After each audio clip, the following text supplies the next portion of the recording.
Hi అండి, నేను రెడ్డి లక్ష్మి. నిన్న వర్షం పడిందని పూలు కోయలేదు. ఈరోజు చూడండి ఎలా పూసింది, నిండా చెట్టు నిండా. అంటే చెట్టు పెద్దగా అయింది. పెద్దగా అయ్యేసరికి కోయడానికి కూడా ఇబ్బందిగా ఉంది. ఒకరికి కోయడం అంటే చాలా ఇదిగా ఉంది.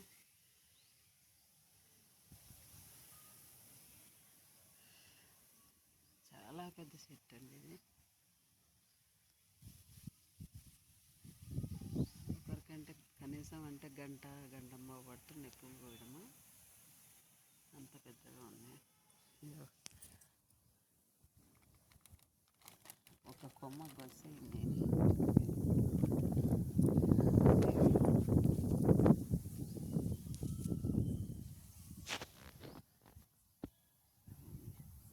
ఇలా రాళ్ళని కింద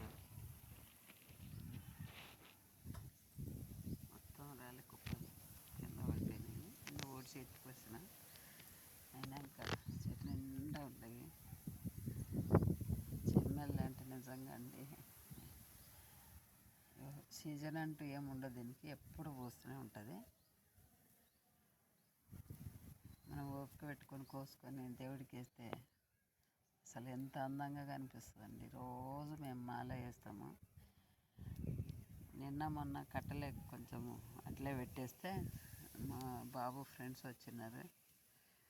సరే వాళ్ళు పెట్టుకుంటారు కదా అని ఒక 6 మూరలు 7 మూరలు వెళ్తాయి. అవన్నీ కట్టి వాళ్ళకి ఇచ్చేసిన. ఇంకా ఉన్నాయండి కట్టేటి, ఇంకా కట్టలేకపోయినా. అందుకని ఇప్పుడు మళ్ళా సరే చెట్టు కూడా ఇచ్చిన, ఎందుకు మళ్ళీ సాయంత్రం కాగానే మళ్ళీ కోస్తాము. అందుకని ఇచ్చిన కోసేద్దాం అనేసి కోస్తున్నా. చూడండి ఇలా ఉంటే ఎవరికి ఇష్టం లేకుండా ఉంటుందండి పూలు అంటే. ఒక పెట్టుకొని కోసుకుంటాం, ఏ పని చేయలేకపోయినా ఈ పూల కాడికి వచ్చేసరికి మనసంతా లాగుతూనే ఉంటుంది పూలు కోయడం అని. మా వాళ్ళు అదే అంటారు, నీ ఓపిక మెచ్చుకోవచ్చు. బాగలేదు, ఆరోగ్యం బాగలేదు, మెట్లు ఎక్కలేము అంటావు కాళ్ళ నొప్పులతోటి. పూలు అనేసరికి వచ్చేసి కోస్తావు నువ్వు. కోయటం ఏంది, అల్లటము అక్కడ దుర్గమ్మ గుడికి ఇస్తుంటండి. గుడికి నా పంతులు గారు నవ్వుకుంటూ పుణ్యమంతా మీదేనండి అనేటోళ్ళు. అంటే అంతగా ఉంటాయన్నమాట పూలు గుడికి. ఎప్పుడు సీజన్ అనేది అన్సీజన్ అని ఏమి ఉండదండి దీనికి, ఎప్పుడు పూస్తూనే ఉంటాయి. అందుకని ఇలాంటి మొక్క ఒక్కటి పెట్టుకున్నా చాలండి మనకు పూలు, కొనకుండా దేవుడికి. కానీ ఈ శ్రావణ మాసం వచ్చినట్టయితే రోజుకొక్కరం కోసుకున్నా కూడా పూలు 4-5 వస్తాయండి పూలు. అమ్మవారికి జడకు కానీ ఫోటోలకు వేయటానికి కానీ అన్నీ వెళ్తాయి.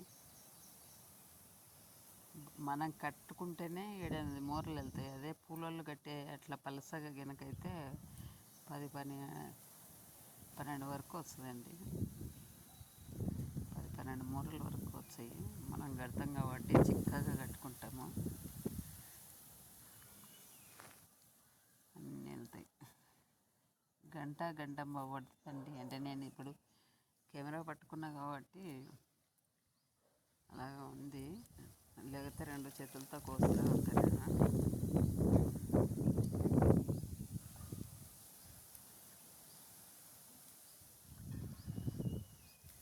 అందులో ఇప్పుడు అంటే ఇచ్చిన పూలు అని చెప్పేసి ఇలా కోస్తున్నా.